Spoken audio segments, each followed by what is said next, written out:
నంద్యాల ప్రభుత్వ ఆసుపత్రిలో దారుణం జరిగింది. కొల్మిగుండ్ల మండలం చిన్నంపల్లి గ్రామానికి చెందిన జంగం రమణ కాలికి గుల్లొచ్చిందని ఆసుపత్రికి వస్తే ఇంజెక్షన్ వేశారు. ఇంజెక్షన్ వేసిన కొద్దిసేపటికే రమణ మృతి చెందారు.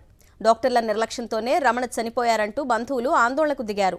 జిల్లాలో 2 మంత్రులు ఉన్నా ఆసుపత్రిలో పరిస్థితులు మారలేదంటూ ఆవేదన వ్యక్తం చేశారు.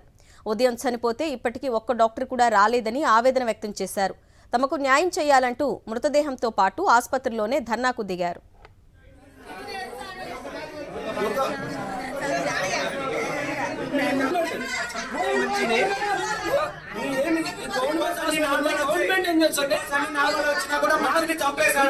రిపోర్ట్ అన్ని నార్మల్ ఉన్నాయి. ఒక ఇంజక్షన్ వేసేంతసేపే చనిపోయాడు. ఒక మనిషి ఒక్క సెకండ్ లో చనిపోయాడు. అన్ని రిపోర్ట్లు అన్ని తీసుకొని పెట్టుకొని మీరు ఆఫీసర్లు పోతారు కదా, ఎందుకు చనిపోతాడు? అలాగే చేశాడా ఆపరేషన్? ఎందుకు చేశాడా?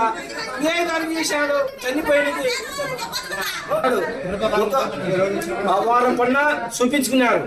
ఈరోజు సాయంత్రం నిన్న సాయంత్రం ఆపరేషన్ చేస్తానని నాకు ఫోన్ చేశారు. చేయించుకోమని చెప్పినాం. చేయించుకున్నాక 6 గంటలకు వేసారంట సూది. ఒక కాలికి దెబ్బ, అది చిన్న దెబ్బకు వచ్చి చేసినందుకు పంచి చంపితే గవర్నమెంట్ ఏం చేస్తాను? ఏం తిరుగుతారు?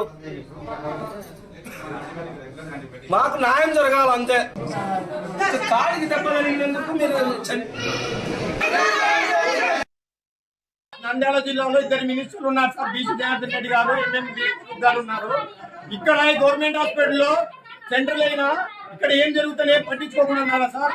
ఫరూక్ గారు, బీసీ జనార్దన్ రెడ్డి గారు అన్ని గవర్నమెంట్ హాస్పిటల్ మంచిగా ఉన్నా అంటున్నారు. ఒక పేషెంట్ మామూలు కాల్ కోసం అని వస్తే ఏమి చనిపోయారు సార్ బీసీ జనార్దన్ రెడ్డి గారు. మీ కాన్స్టిట్యూషన్ చేశారు మరి.